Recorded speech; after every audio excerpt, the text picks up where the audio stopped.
have natural boundaries, but the heart itself, these qualities, they can just continue to grow and grow. And I feel like so much of my life, I'm still barely tasting them. I barely have a little tiny speck. I'm very humble with that. People often talk about my heart and they say, "Oh, you emanate this." And I was saying, "Yes, but I feel like compared to some of these texts, and to be consistent, a consistency with it.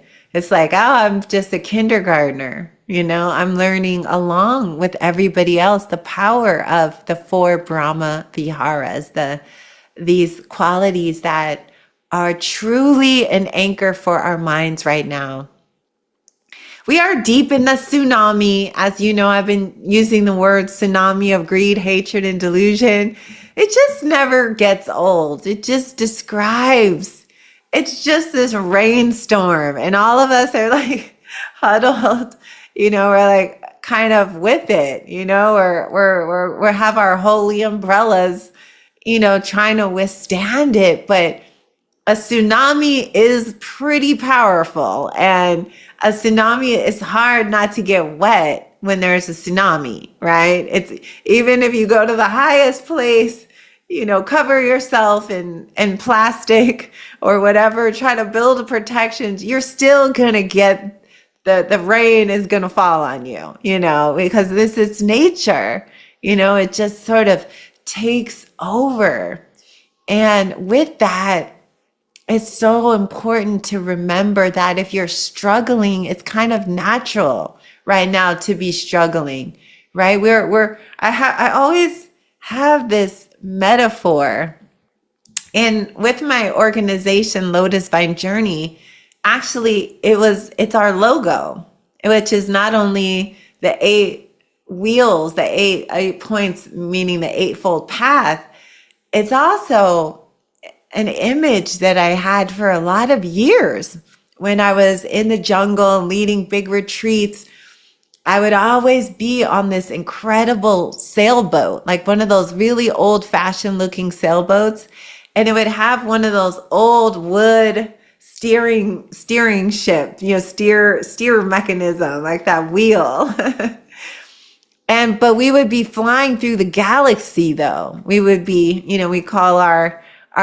used to call our temple the mothership. And we're like, all right, we're taking off in the mothership. And I'd be steering, and we'd be going always to the sun. And we'd be carrying, and I had this vision for years and years and years. We would always have this rope behind us, and it would be carrying the earth like a kind of anchor. We'd have the whole earth, and we were taking off. And while we were out there flying through the universe, I would always have these images, and there was always these energies trying to push us off course, right? It was going to come in from the left, kind of like those sailors when they're sailing, they have to constantly be adjusting the sailboat, and it's like, oh my God, a storm's coming, and they unravel this or they pull out that.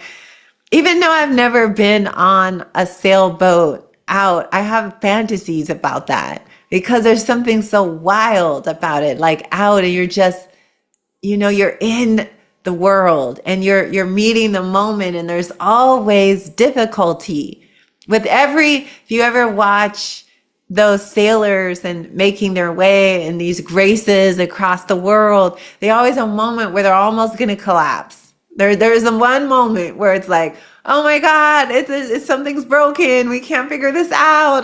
There's always that. And I'm starting to wonder, about these hardships. And as I study the lives of great masters, Tibetan masters, as you all know, I've studied a lot of Vajrayana teachings, and a lot of the great Tibetan yogis really appeal to me a lot. And Pachal Rinpoche and Dilgo Khyentse Rinpoche. And so I have this huge biography collection. And there was always tremendous hardships on the path, and I think when I was in Peru and I was in those retreats, it was always this epic journey. And our lives are very much like this. I mean, I don't know about you, but this is pretty epic out here right now. To be alive, to be human, to be a hearted, loving, hearted, warm-hearted being, trying to open to this all the complexity, to try to plot a plan of action for your life, for your family, for your community. What is your vision? But a lot of us, we're in choppy waters right now, everybody. We're that part of the movie where we're like, oh my God, right? The bow's broken, the ship's taking on water. And we're just out there. We're out there and we're doing everything we can. And as I study the lives of these incredible beings, it is always that way. There's always these hardships. So in this book that I'm studying right now called The Words of My Perfect Teacher, named Patrao Rinpoche, maybe some of you know, very famous text. He talks about a whole chapter on how to embrace and work with hardship. How it's like you're never going to get over that. Rather, whatever your life situation, it can seem like it's easy on the outside, but we're really not seeing the inside of people's lives. There's a lot of masquerading happening, right? In our culture, we're sort of these experts at hiding suffering, right? We're like, I'm okay. Everything's great. Yes, lovely, and then there's like, essentially like the suburbs, there's always that illusion of suburbia, like right under, once you crack that perfection, there's a great deal of hardship. And I just want to say that even the hardships open our hearts and open our wisdom faculties dealing with hardship. So he gives this whole chapter, and I feel like I'm in that cycle. I feel like I've been in that cycle for a long time, like with the tsunami and then having injuries and everything. It's like every time I fix one leak in the boat, two more pop open. And I'm like, oh no, here we are again, right? And it's like, how do I keep sailing, right? How do I keep sailing? Because apparently you can have many holes in your boat and still navigate perfectly down the path, right? And so there's that sense of embracing the difficult moments. And how do we do that? And so I've been thinking of that, how to keep opening to it, how to keep letting go, because every time we open to the difficult, there's some piece of us that lets go, some piece of ego clinging, some piece of fixation and control, right? Some part of us that thinks that we're in charge. There's a lot of illusions around that, We are in charge of some things, everyone. When you wake up in the morning, you're in charge of your breakfast. You're in charge of certain things. But there's also other things that are the causes and conditions are so vast, right? They're so much bigger. And to deal with that, to deal with the hardships that we're facing right now of impermanence and the tsunami of greed, hatred, and delusion that just keeps turning over. We think we have one boat, just look on the news every day. It's more leaks, It's like, oh my God. But how do we make peace with that, but not lose our ability to keep opening? How does the great heart meet that? And this is a question that I'm having. I've been praying about. How does the great heart meet the moment?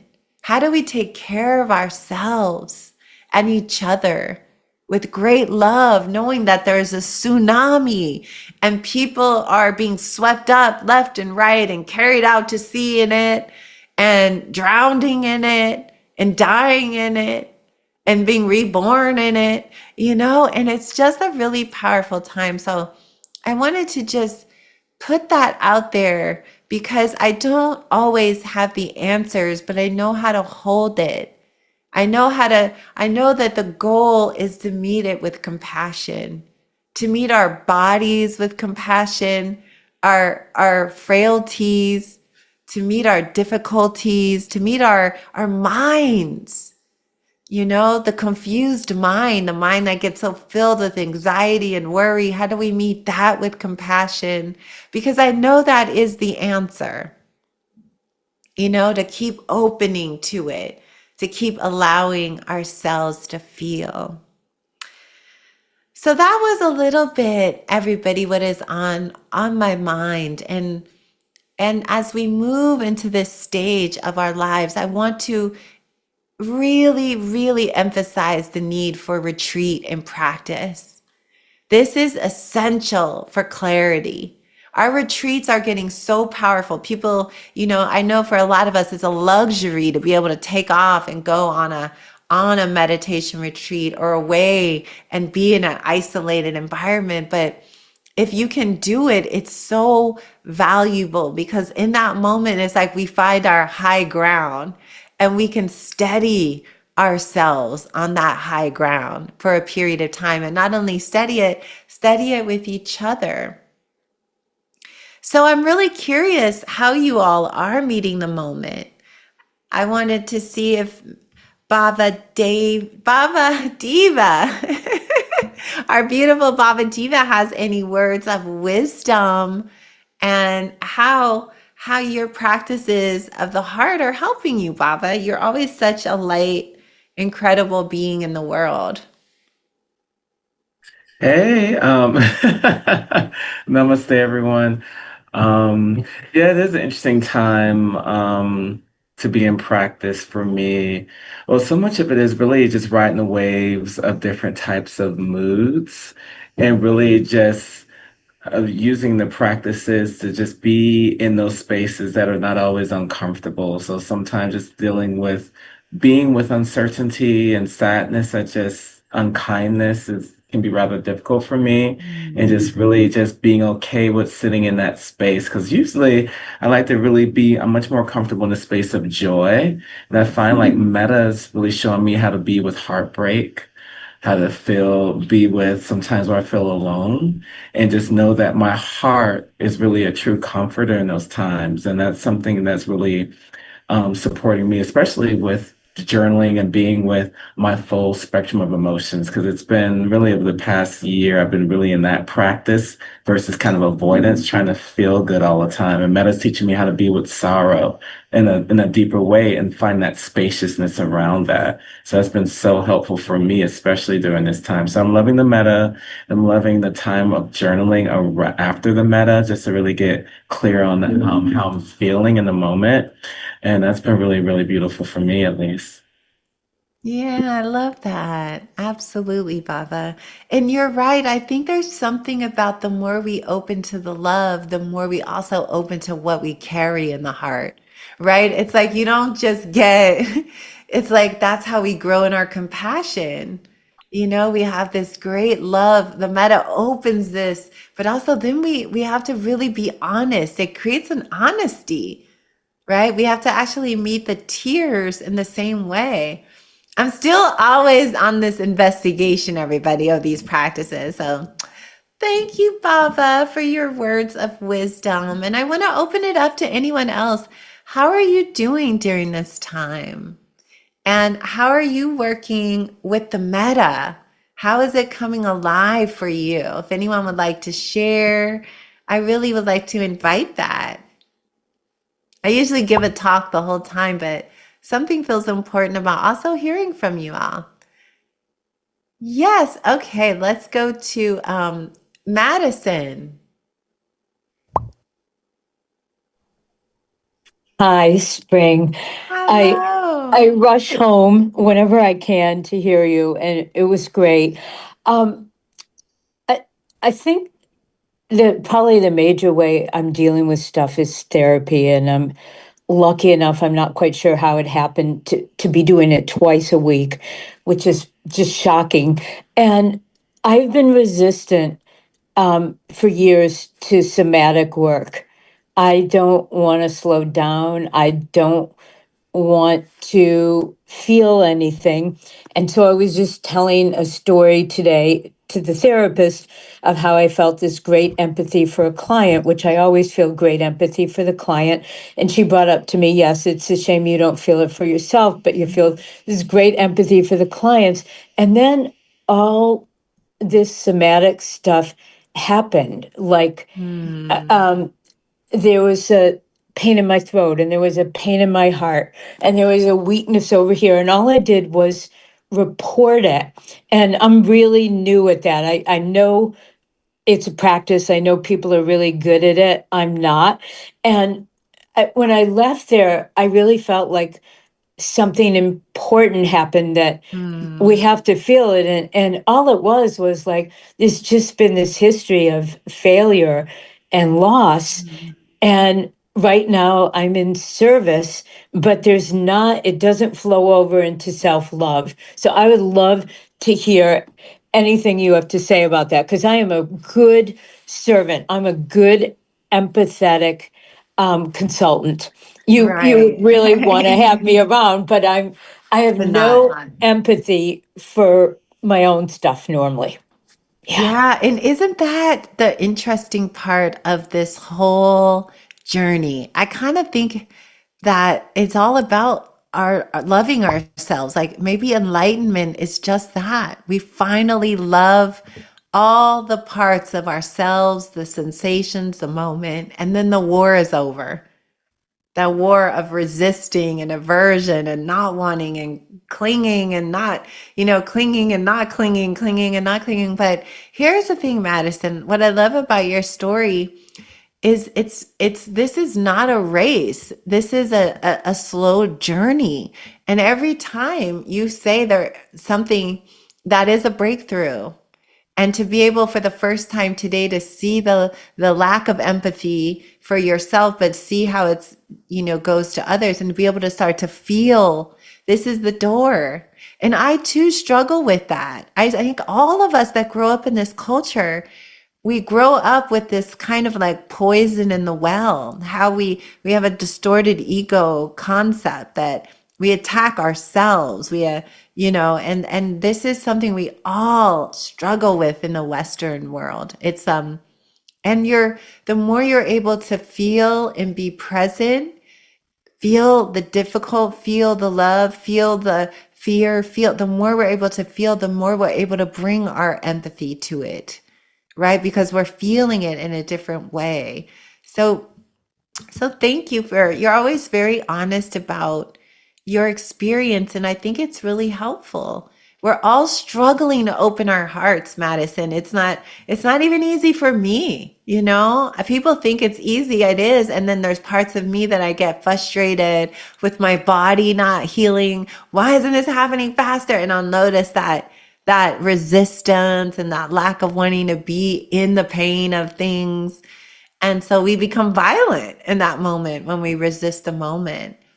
And so I just appreciate you, but you're on the path, and you can just tell yourself, I'm learning somatics now. I'm learning I'm learning.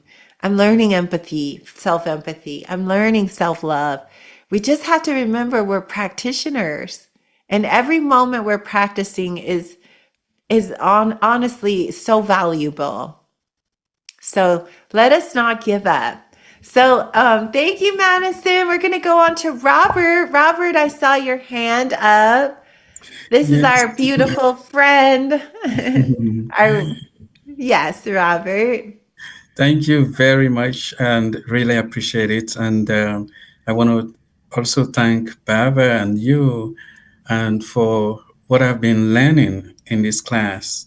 And so in terms of giving feedback, for me, what I've appreciated so much is just scanning the class itself.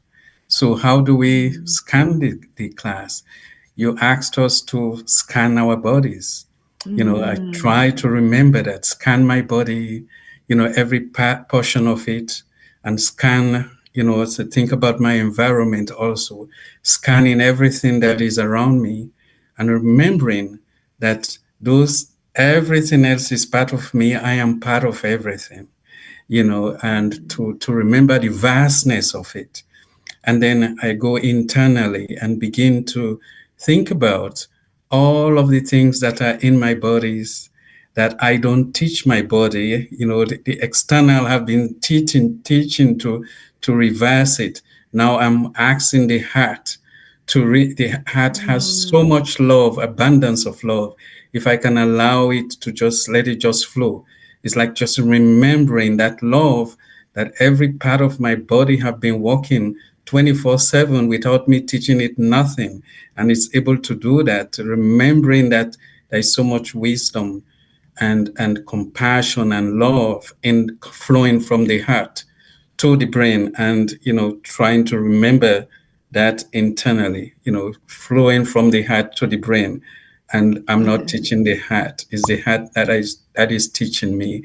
I have to constantly remember that on abundance of love and care that I have. Thank you. And Robert, just a quick question. Why do you think it's so hard for us to access that for ourselves? Like we might see in the world, we're out there, and as a scientist and as a practitioner, you're a meditation practitioner, like it seems like the hardest person to love is ourselves, the hardest person to embrace when we're having hardships. And you're someone who has overcome, I really hope you write a book about your life. You've overcome so many what appears as tremendous hardship, but with this great love. How do you remember? Excellent question. It's simplicity. It's just practice to remember. Mm, It's just is maybe from the outside complicated, but is not complicated because it has to be accessible by everyone, for it to make sense. And so now, if that's the case, then I look internally and begin to remember. If we see it in the form of energy, that mm, every day we have so many thoughts, so like over 30 or multiple thousands of thoughts. Some of them are repetitive. And mhm, externally, we've been receiving instructions, like I am been receiving instructions since I was born and then grew up, all of the things that have been taught. Some of these may be skewed, some of these may be in one direction or the other. Remembering that compassion, that there's so much information my brain has adapted to. Now, for me to reverse that is a conscious and intentional reversal of it, and remembering that compassion I need to have for myself first, right. and constantly working on that. It's just that is, choose specific mantras that I can repeat over and over to remind myself of that vastness, that Mhm, unlimited, wisdom, unlimited love, unlimited care. And there is no barrier to access it. I can access it 24/7 at any time.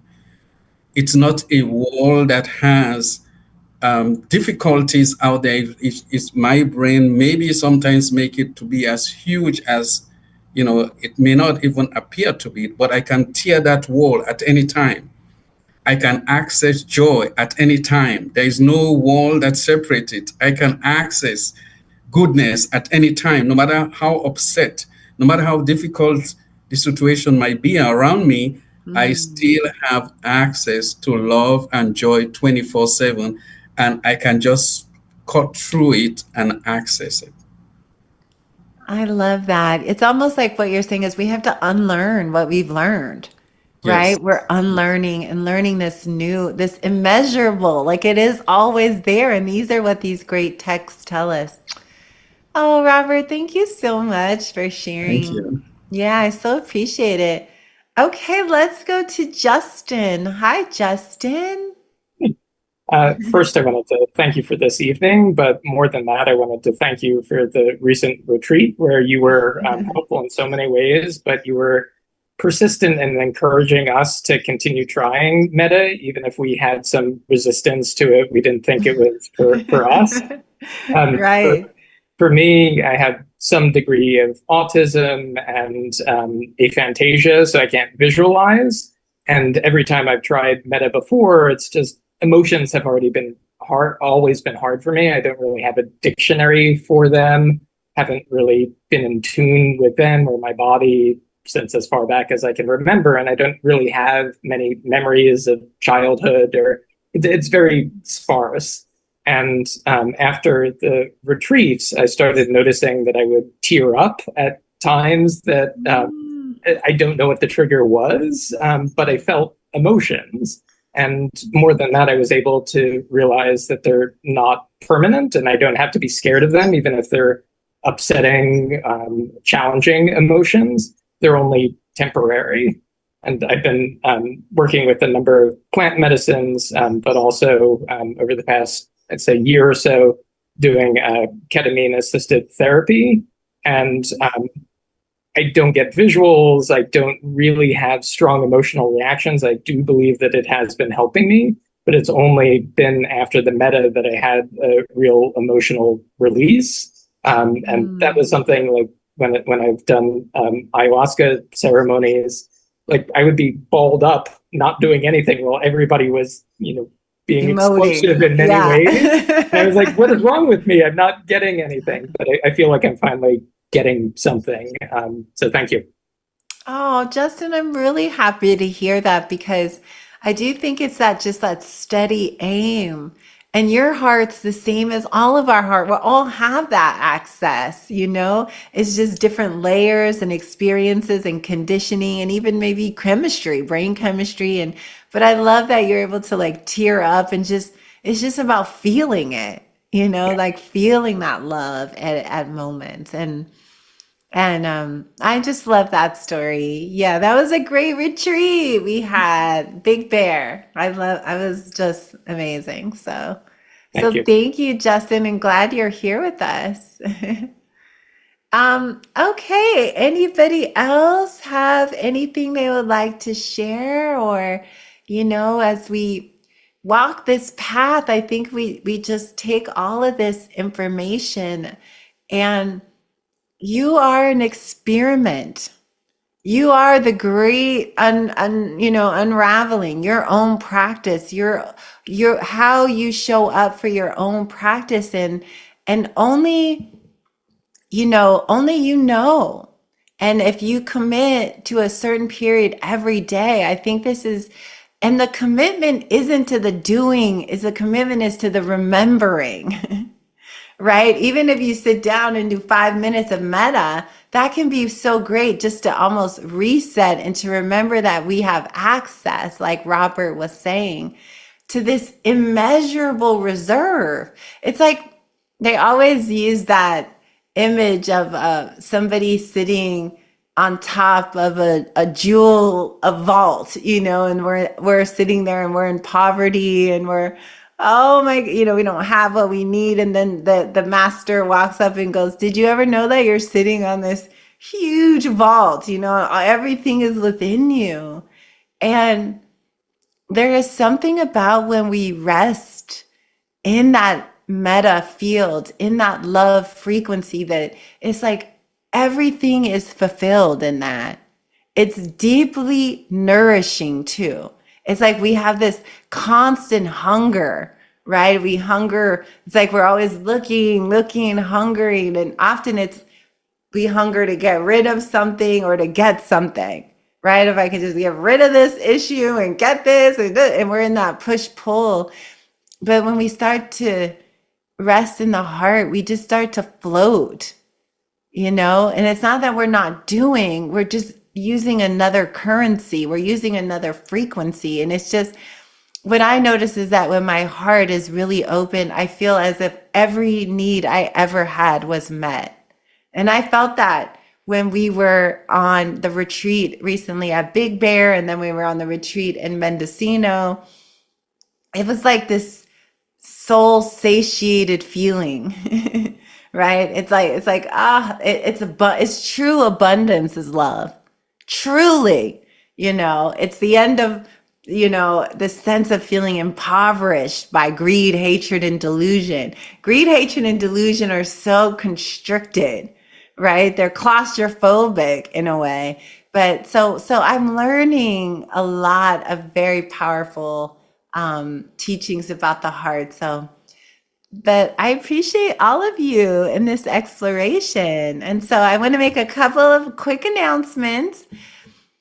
So we have every Tuesday night, of course, we go live here. Also, you can always make a one-on-one session, book a one-on-one personal session if you want to go deeper into something. I meet with people one-on-one.